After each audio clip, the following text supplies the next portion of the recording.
Hey everybody, Coach PK here. Happy Monday, it's Miracle Monday. Hope you all had a beautiful Mother's Day and enjoying a nice weekend. So, I'm sitting outside on the deck, it's kind of wonderful, but the sun's in my face. Anyway, we did a long brick today, so I'm kind of like, I don't want to be in the sun.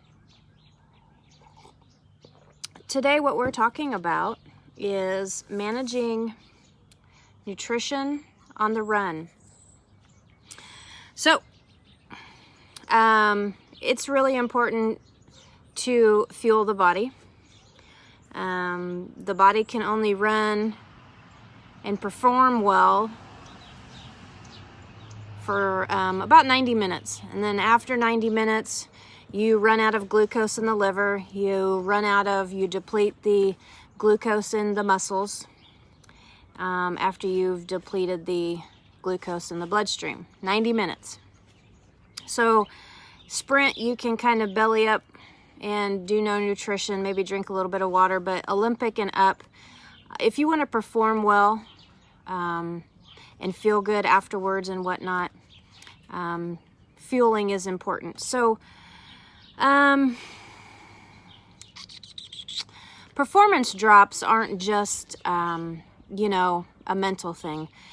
There comes a point in time where the body is just a little low on energy, and then some of us have imbalances that are subclinical that, they're not certainly in your face. You might be slightly insulin resistant. That makes it harder to burn fat for fuel. And burning fat for fuel is not a efficient process. So if you're working harder, if the heart rate is up higher, if you're trying to climb hills or doing sprinting or whatnot, you're not going to burn fat for fuel. The body just doesn't do that. It's inefficient.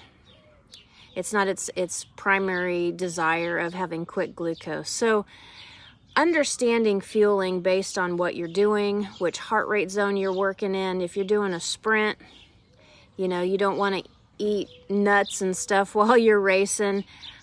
Something like sports beans is better because it's quick. The principle behind food in general is that carbs are processed the quickest, like 30 minutes. And then fat and protein is about 2 hours and fat's about 4. So, that's kind of why we try to encourage you guys to eat your Lara bars and your Kind bars along with your Infinite. Hey, Gloria. Along with your Infinite, because your Infinite gives you a little bit more quicker, readily available fuel. And then if you're taking in protein and fat along the way, you have sort of a sustained kind of, what's that called? Something release, extended release energy later. So along with chewing starts the digestion process and whatnot. So fueling is definitely an art, and once we base it on principles, start with sound principles, and then wash, rinse, repeat, and then practice what works for you, get down what you would like to do, and then tweak that a little bit. That's where the magic sauce is at. On the bike it's a little bit easier because you have stuff to store, or you have shirts you can put stuff in, and you're not as cranky, not as tired when you're on the bike, right? So when you get into the run, it's the hottest part of the day. You have been sweating on yourself and spilling stuff on yourself, and you're just kind of a hot mess and I run angry. I don't like having stuff on my hands and just wiping my face, and I am really not a happy runner. And so fueling yourself on the run and having this on you and that on you and doing this and doing that, a lot of the things kind of needs to be simple and easy. And then we need to understand that some things are going to go by the wayside. I'll be honest with you, I train and race all the time differently. I train with using Infinite when I'm running, with base salts, and either Kind bars, Lara bars, sports beans, stuff like that. But I think that at every race, I have deviated from that plan All of my Ironman have done that, and usually the half Ironmans too, because I'm hot. I try to drink the Infinite, and I'm pretty done with it. But I know some other avenues that I like to do, and we'll talk about those as well. So just know that training and racing can be different.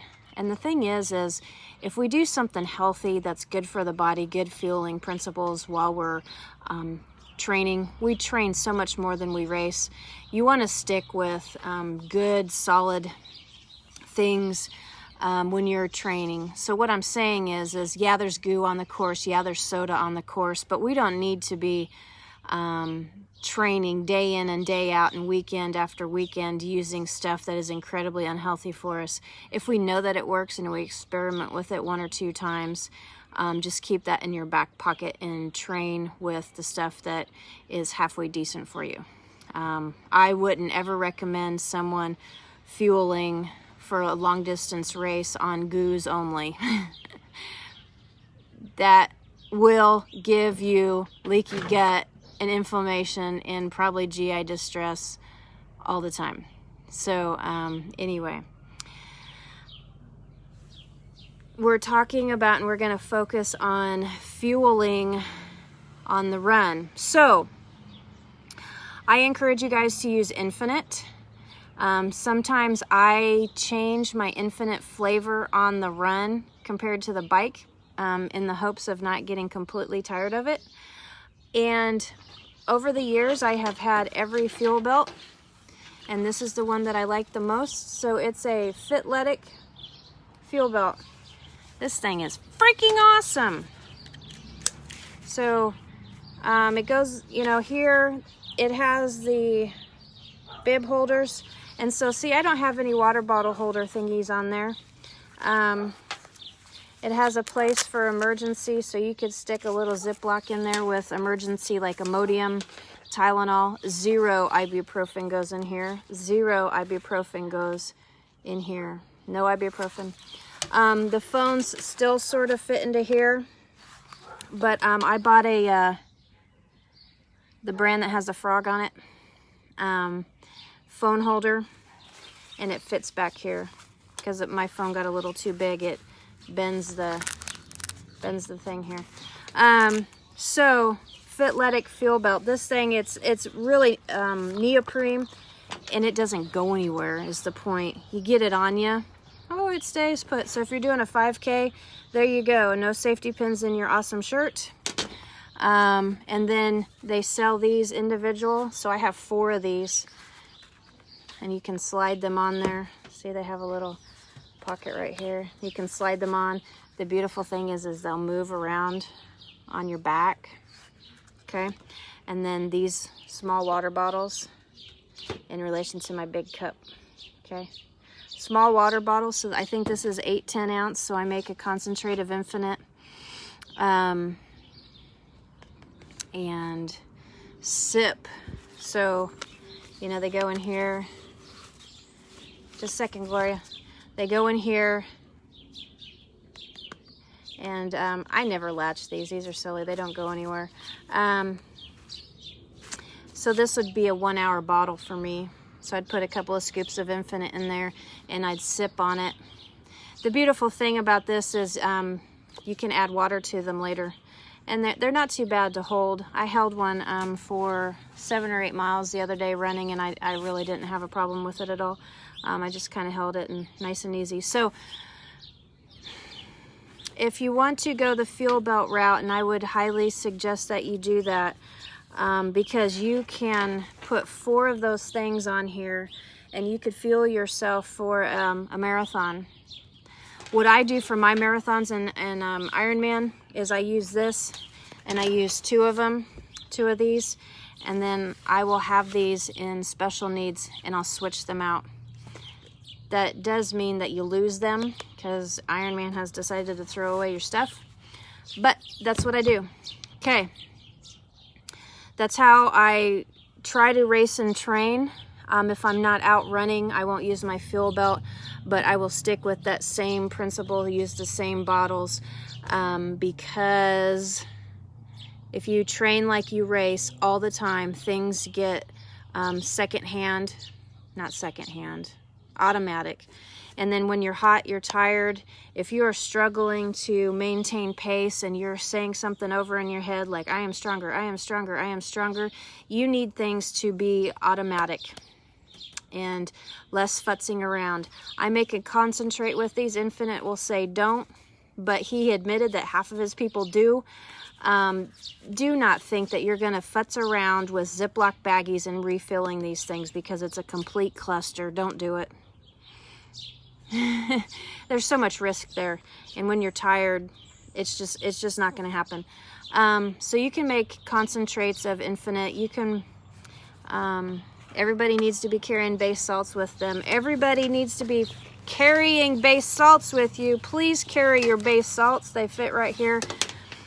Carry your base salts with you, because if everything goes sideways and you do not have enough salt on board and you are throwing up or whatever, if you are smart and just have the base salts on, you just put the base salt in your mouth, keep your mouth closed, and your blood sodium levels will change because you'll absorb it through the mouth. Carry base salts with you everywhere. Have them in your car, have them everywhere. Don't be the person that said, I forgot my base salts. Don't do that. It's getting hot. Carry your base salts with you. Your brain needs it. Dealing with heat sickness and stuff like that, and this has happened probably to 5 or 6 people in the last 2 or 3 weeks, so please don't think I'm pointing any one person out, but heart palpitations, funny fluttering, very common electrolyte imbalance.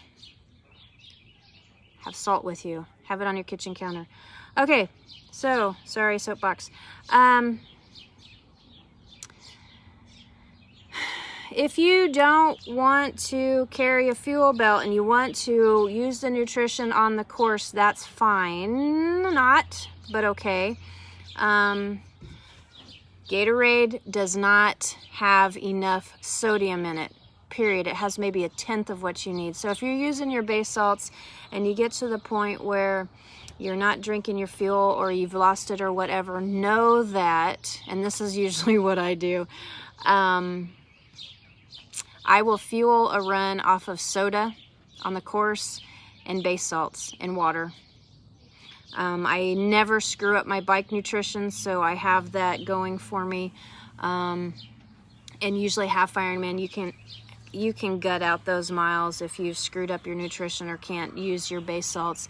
And really, once you could practice 1 or 2 times with Infinite, with soda, cola that they have on the course. It is really an awesome pick-me-up. Last year at Muncie, Kate was really struggling, and I'm like, dude, get your base salts out and chase it with cola. And if your belly handles it just fine, it really turns a run into something from disastrous to okay. So you can do that. The pretzels are a nice idea, but they're kind of dumb on the course. They're meant for salt, but in order to get enough sodium to really matter, you'd have to like shovel in a whole bag in your mouth, and that's just not happening. It's not quick enough. So, potato chips are a little bit better, but really they don't have enough sodium on them. So you really need to be having your base salts on you to take care of that need on these hot runs.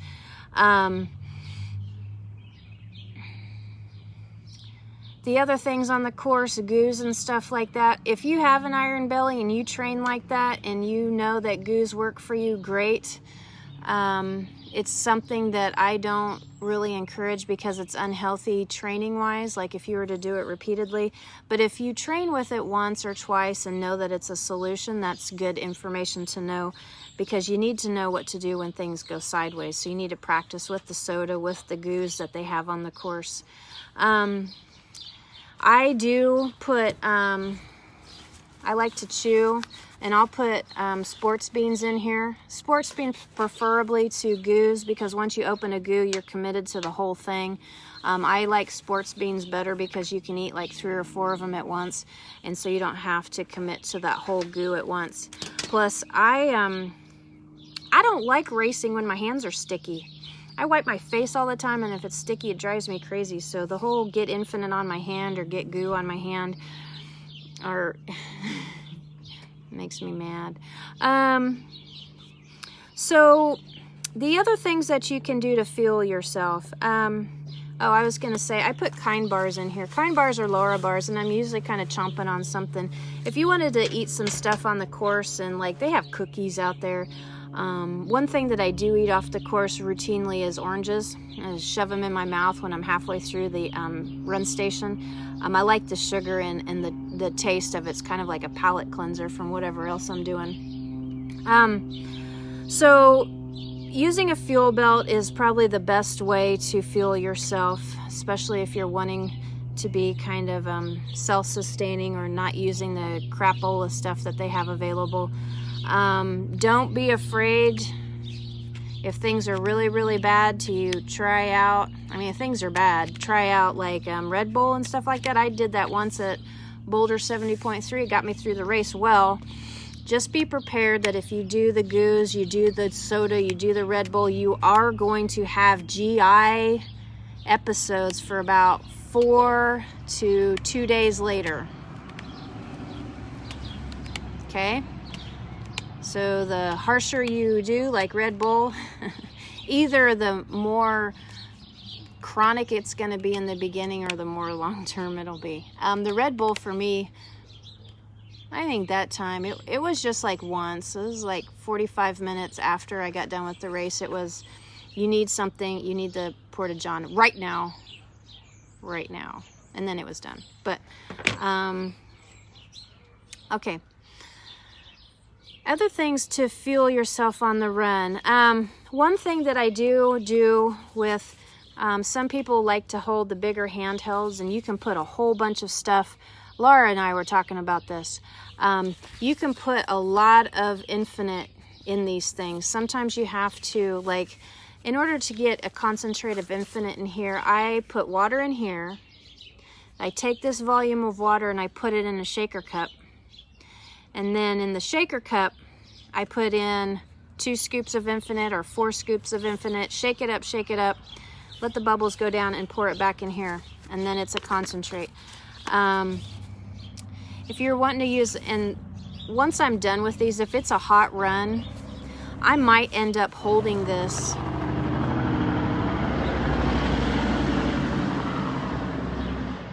That was obnoxious. I might end up holding this kind of like that, nice and easy, and then I might refill this with water running through the run stations. Doing the hydration in your run stations, in order to not get behind, you need about 4 of those Dixie cups of, you know, they fill it kind of halfway, so you'd need 4 Dixie cups.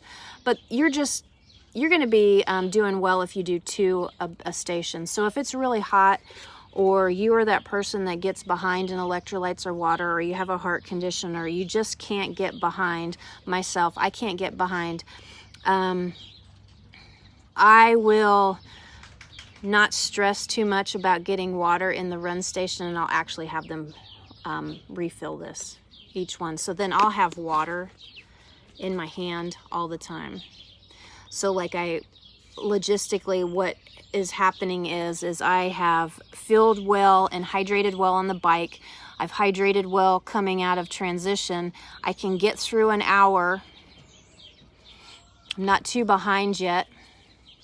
And then I'll have drank this, so I'm not too behind yet. And then I will start refilling this with water and drink my other hour out of my other bottle that's on my fuel belt. Okay. If you have a bigger handheld, like sometimes you have almost a bike bottle size, you could put all of your fuel in there. And I was telling Laura to drink half of that and put infinite in there. And then the thing that you can do is you can just start refilling it again to get more water on the back half of that run, and just continue drinking that infinite. And hopefully you'll get through all of that water. So the handhelds are a nice way to get through the run station without feeling pressure to drink 4 of those or 2 of those. Or if it's hot and you stop at the trash, you get rid of your trash. You've already done your base salts, and I've already sipped on this in the middle. between the run stations. So I'm not doing things that I can do outside of the run station in the run station. So I always stop at the trash, I shake my butt out, my back out, my shoulders out. I might cuss a little bit, and then I'm walking. Depending on how hot it is, I might get ice first, get water, and I might start drinking it. I always get 2 waters. But if it's really hot and you need to get the sponges to put them here, or put the sponges in your pants, in your crotch area, the femoral arteries are there, and that's a good place to put ice, FYI, when it's too hot. And then I'm kind of managing that, and then I'll look at the smorgasbord of the run station, and I'll be like, oh, the oranges look good, and I'll cram one in my mouth, and I might get a little more ice and either put it in my hat or down my shirt. And I'm still walking through the station about 30 seconds, and then wrapping up. Do I need some more water? Do I want a soda? Etc., etc. Get all of that down, or I might have refilled this, and then start running at the last trash can. If you start refilling this, have this open before you get to them, and understand that unless they are a really experienced triathlete in the run station, that they're going to be a little surprised by you asking you to refill this a little bit. Some of them are. And so you either grab a bunch of Dixie cups, or you spy the gallon. They might be pouring it out of a gallon. You might spy that and say, hey, and already ask them, will you use your gallon jug to refill this? So it's a little bit quicker process. Or if they have a jug, just start walking over to the jug, look for the volunteer, say, hey, I need to refill this, please. You're awesome. Can we do this out of the jug or out of the gallon? So just a little bit of an FYI. They'll be a little surprised about that. But you can, in your words and stuff, you can help them make that a quicker process. If it's really hot, and if you're not, if you're going to be out there a while, like I did Boulder 70.3, and I knew I was going to run most of the run on the half Ironman, and Boulder has a habit of being stupid hot. I raced with a sun shirt on, a DeSoto sun shirt, and a Camelback, because I can't get dehydrated, and it was beautiful and it was awesome. So there's another way of doing hydration and fueling. However, I don't recommend that you necessarily do that unless it's last resort, because it's hard to tell how much water you're getting in to monitor that. And putting fuel in your Camelback, it's hard to tell how many calories you're getting in. And if you ever forget to clean it out, it is a holy mess. Okay. Fueling on the run. So fuel belt, maybe Camelback, and last resort, using a handheld. Or if you want to go with racing on the course, Gatorade is not enough sodium and electrolytes and calories. Okay, it's just not. If you have to go with the principles of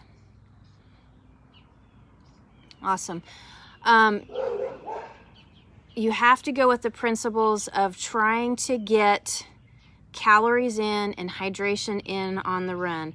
200 calories ideally, though it's hard to do, and you're still trying to get that bike bottle an hour in.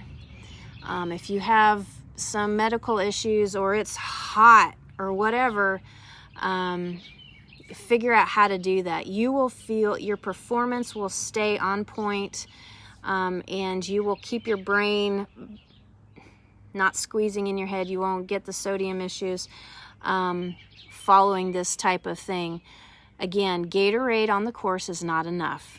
Not even close to enough sodium. So please, however you do this, please, please, please have base salts on you. And you might want to have extra, because I know some of you guys have actually given your base salts away, and at the detriment of yourself. I think Angie did a race, was it last year or the year before, and she gave her base salts away because the person was really hurting and she didn't have any extras. So base salts is stupid important, just because of your mouth.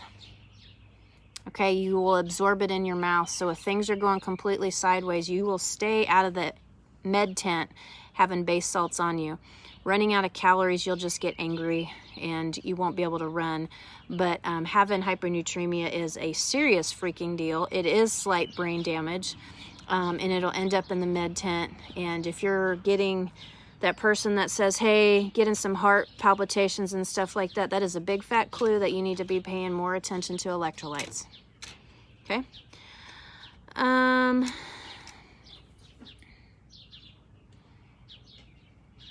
I think that's all to say about fueling on the course. Train like you are gonna race. So if you're,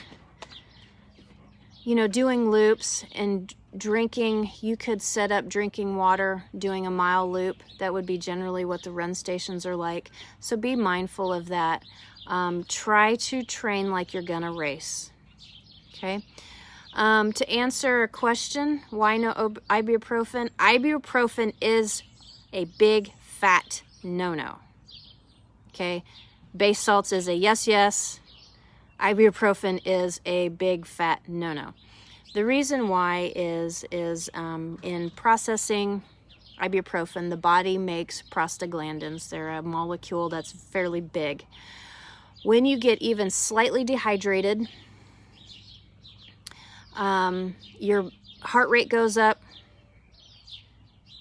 blood pressure goes up, and the tiny little capillaries in your kidneys are under a lot of pressure, okay?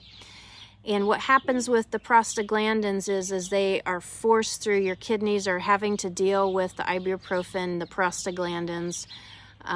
Your kidneys are kind of a part of filtration system, but they are very susceptible to blood pressure changes, being slightly dehydrated, whatnot, and those big molecules hurt the kidneys. That's the science behind it. It is a fact.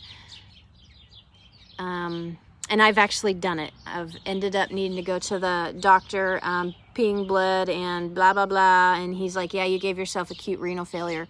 And the thing is now my kidneys are a little like, it's just like heat illness as well, and concussion. Once you do it once, you're more susceptible to it on down the road. Some of that damage is irreversible, like concussion. You bruise the brain. You're more susceptible to concussion for the rest of your life. Heat illness and heat exhaustion, and this is why I'm just so adamant about you guys having base salts on you. Or Himalayan sea salts. I don't care how you do it. Just the ability to get it into your mouth, because if your gut is sideways, you can still change your blood volume. You can still change your blood chemistry through your mouth. And that's why the base salts, because it's easy delivery. I don't care if you put it in a Ziploc bag and stick it somewhere. Himalayan sea salts, you absorb it in your mouth. So you change what's going on in your brain without your stomach being involved. So prostaglandins with ibuprofen, incredibly dangerous for the kidneys when it's hot, when you're slightly dehydrated. Oh, thanks.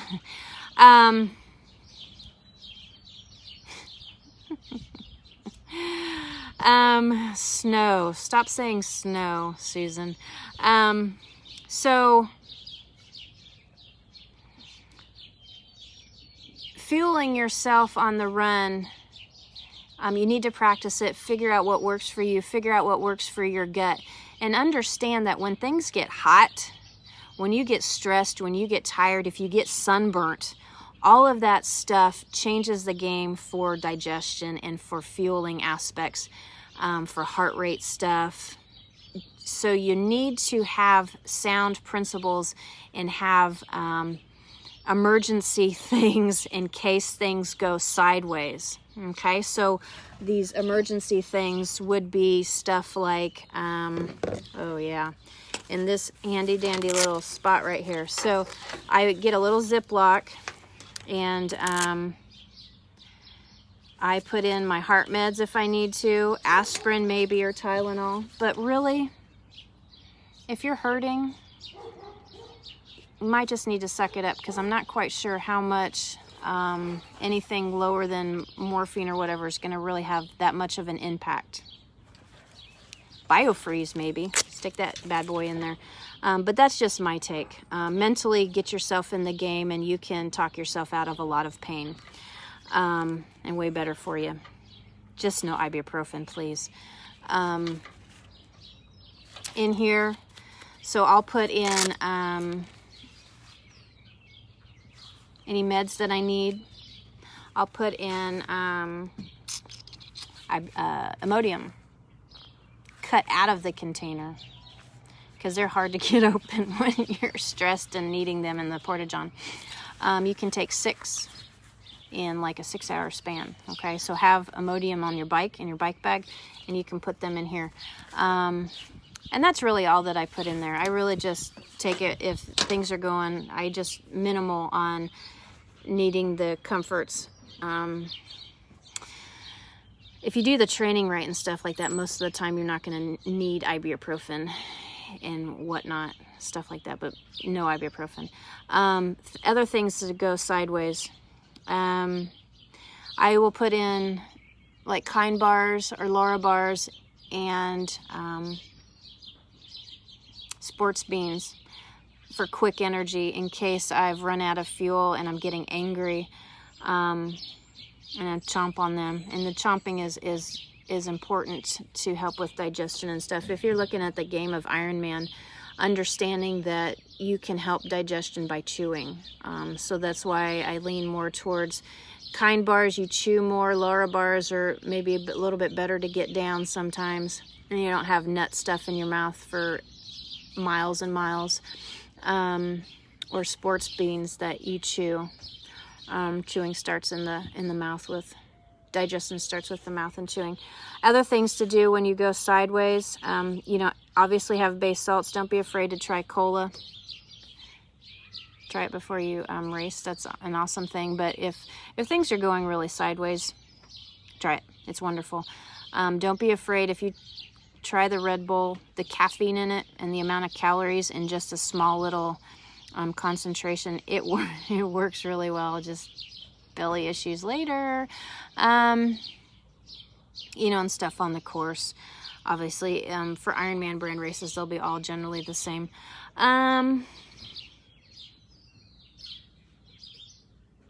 I think that that's kind of really all to be said. The other thing is, you know, we're working nutritionally to balance hormones and be healthy and et cetera, et cetera, et cetera.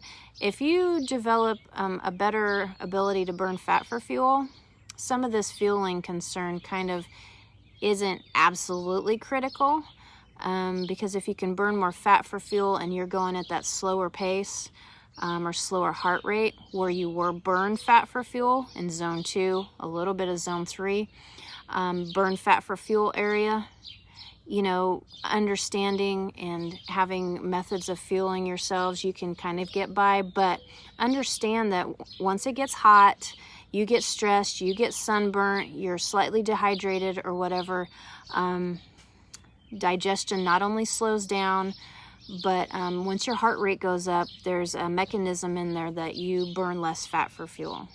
Okay. Karen, I don't drink any soda ever, except maybe with, you know, Jack and Coke. But I believe it's Coca-Cola that they have.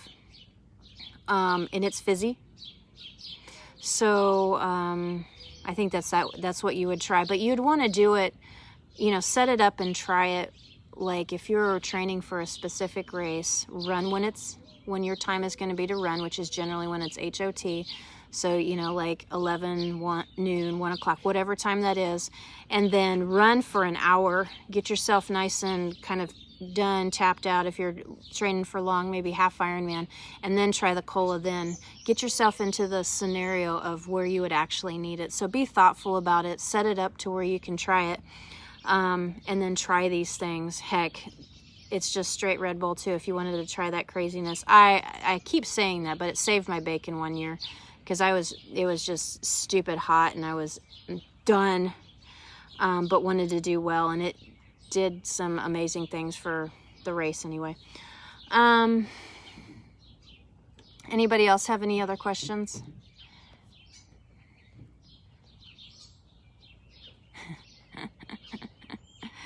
Mother Nature is so funny with racing and training. Okay, I don't think that I have left anybody's questions out. Anyway, so there you go. Really, you got to practice it. You got to understand the principles of it. That's why I have been really kind of hounding the amount of calories per hour and the amount of sodium per hour, and understanding that. Base what you do on the principles. How you get it done is, there's a lot of different ways to do it, and I've shown you just kind of through experience what I have done. I don't like stuff around my waist. However, I can't do a race with stuff on the course. I can't eat goos. My belly will be like, And then Gatorade's just, it's not a good solution. And just understand that Gatorade's out there because Gatorade sponsors Ironman. That doesn't mean that it's the best solution out there. So there's all that. If you have any more questions, feel free to message or ask in this thread, because if you have a question, I'm sure that somebody else does. And don't be afraid to ask fun questions. Like, I'll go ahead and lay it out there, and somebody's gonna chuckle when she hears this. I hope her race report is done. I don't know what you mean, picky bars, Karen. So the other aspect of racing in the heat when you are hydrating like this, because I hear, well, what about peeing, and what about this, and what about that? If it's really hot and I am drinking a lot, it is good to need to go to the bathroom, urinate. It says that the kidneys are working, and that is a lovely thing, especially when it's hot. If you don't want to take the time to use a Porta-John, there is really no shame in, taking care of it while you're running. It's mostly just water at that point in time anyway. Just know that you're just not going to smell that great, but you do lose a significant amount of pace when you stop to go to the bathroom. So if you're hydrating this well, you'll need to go to the bathroom. But I've done races where I'm like, and you can lean a certain way, ladies, in order to not get it all in maybe one shoe, which I have done. But anyway, you can do that and then get yourself to the next run station and rinse off a little bit, like, put some more ice down your pants, or use one of the Dixie cups with water and kind of rinse off a little bit. The only thing is when your shoes get that wet, they could lead to blistering. However, if your shoes fit well and your socks fit well, I don't know what son of a gun BK means, Susan, on which gross thing that I laid out there, but I'll tell you a funny story here in a second. If your shoes and socks work well, you don't have to worry about the shoes being super wet. And I just look at it like, hey, my kidneys are happy. I don't want to stop and go to the bathroom the whole time. And I've been traumatized by Porta-Johns from races, so that's kind of why I tend to do that. It's gross, but I don't know if it's gross. Whatever. It's urine. It's sterile. It's racing. Whatever.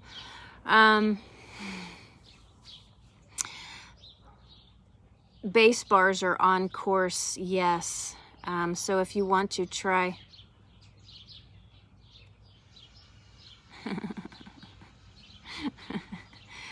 Yeah, I have 2 teenagers. I know the smell of children. Base bars are going to also be on course, so, if you want to train with those, great. I like to train with things that are super duper duper duper easily accessible. And if I have forgot to order my base thingies, you can get Kind bars and Laura bars everywhere. And personally for the money, there's not a lot of difference there. Bars are bars are bars, for real. You can buy Kind bars and base bars are basically the same thing. You can buy them so much cheaper at the grocery store. It is just, honestly, I used to be on the base team, and there isn't anything super magical about them. So anyway, most of it is just convenience. And if you train with something that you're like, oh my God, I forgot to da-da-da-da-da-da-da-da, it's part of making life easy. So it's a little bit more reproducible and you don't freak out. So I'll end this chatter with, I guess it's sort of pertinent with my finish of my first Ironman. I don't think it was this hat. Ironman Wisconsin. So we'll start the story with, I've had 5 kids, 3 C-sections, and I wasn't using base salts or Infinite on that first race. And so at the end of Wisconsin Ironman, I discovered chicken noodle soup. The broth, oh my gosh, it's like the best thing. If you're in an Ironman and you're like feeling depleted, that stuff is the shit. Anyway, so what I would do is I would cram a whole bunch of chips in my mouth and then fill it up with chicken broth. And so I had a little stew in my mouth. Oh, it was wonderful. And then I'd kind of sort of savor that it is super high in sodium, and savor that for about half a mile until I got to the next run station. So if you do this type of stuff, drinking the right amount of water and eating the right amount of sodium will keep your brain happy, will keep your performance up, but will make you want to pee. And so on the halfway point at Wisconsin, I spied, I think it was 5 Porta-Johns, and the last one, I'm the engineer, so there's them, and then this one was at a cant because it was running downhill, and I picked that one. And when you're using the fuel belts and you're just hot and sticky, and you've only got 13 more miles to go, right? So it's been a long day, and you pull down your pants, and don't you hate pulling down the spandex or the tri-suit and then trying to get it back up like where it was, like nothing was chafing and nothing was rubbing wrong. Anyway, so I didn't want to sit down. I thought I would hover, and that was really dumb. And my knees gave out and actually said like really bad words when I was in the Porta-John, and I kind of crash landed on the Porta-John seat.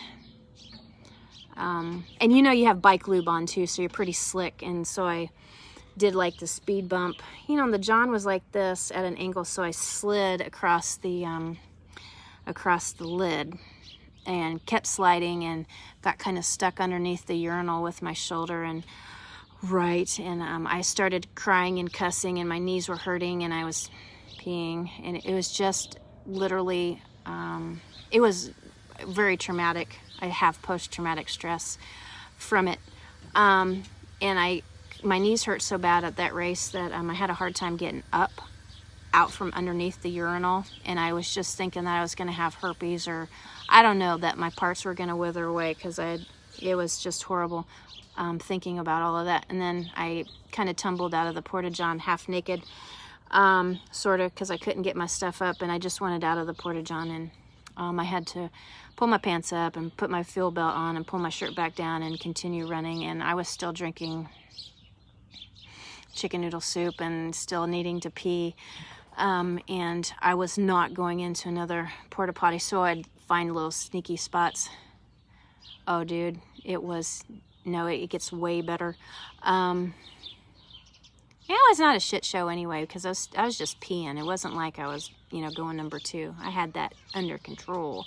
But anyway, so going through the rest of that, trying to find sneaky spots and not getting disqualified for showing my nakedness by peeing outside. And then I get to, this is Madison, Wisconsin. Oh, I know. Hope, for real. It was just like, it was the BK show. Madison, Wisconsin. And so if you feel like you need to pee, don't wait till the last half mile of the run, because there's people everywhere and you can't find a quiet spot to pee. So, 5 kids in, and I had to go to the bathroom. I'm like, oh, I can hold it. Okay, if you ever tell yourself that you can hold it and you're a mom, you're dumb. Just completely dumb. Like, denial, right? So I needed to use the restroom, and when you guys finish an Ironman and you have worked your tail for it and you have overcome, and there's so much blood, sweat, tears, urine that you have had to fight through, when you finish that last bit of that Ironman, Zoria, when you finish that last bit of Ironman, it is heaven. I can't describe to you what it feels like, but it is such a wonderful feeling. It's like giving birth to a baby. It is beautiful, wonderful. You are on cloud 9. It's the highest high. That's why we continue doing these Ironman things. It's that sense of accomplishment over the long haul. And for me, that particular Ironman, like Susan's doing this year, I had gotten over swim anxiety that was coupled with a lot of personal issues, blah, blah, blah, blah, blah, blah, blah, blah, blah. So back to the peeing. I had to pee and there was no place to pee. And anyway, they red carpet and everybody is looking at you and cheering at you because you're freaking awesome and you have finished one of the top 5 hardest Ironman on the circuit. And Wisconsin's epic anyway. They know how to put on an awesome race. And so you kind of don't care that all of a sudden your ability to hold your urine in has stopped. You can no longer do it. And you just start trickling urine when you're finishing your Ironman. And for my first Ironman, I totally savored the thing. I did not rush it. I high-fived everybody. And I was going from side to side, have a good time, said hi to Mike Riley. And all of those pictures and all of that stuff, the video, just a nice, slow, steady stream of water that I couldn't stop. And so the smile that you see from my first Ironman isn't just because it was just an epic journey and I was awesome and I was just living it up. It was also because I was a mom, and it was just kind of like, of course this is how I'd finish this race. So anyway, hydrate and fuel well on your runs, but pee when you can. Not in a slanted porta-john. Don't do that. Okay? On ones that are flat. And don't think you're going to hover, because you won't. Anyway, so I think that's enough for tonight. If you guys have any questions, message me. Namaste. Hola. 2 claps and a woo. Ric Flair. He didn't hear me. He's in the shop. Have a great day, guys. Love ya.